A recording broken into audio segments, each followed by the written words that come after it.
ভালো লাগে শুনে বাসি, শাশ শ্বশুরকে বুঝাবি, সময় বুঝে নিমক চা খাওয়াবি এক বাটি।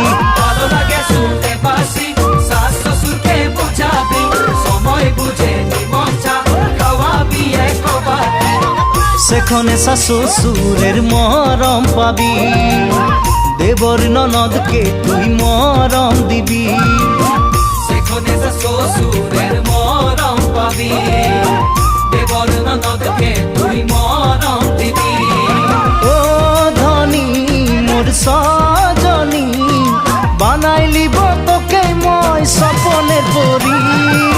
এই কলের কল ফুল, তোকে দেখি মোর গন্ধ গুল, বাবাই বলে বহু বানাবো লাগাই দিল হুল।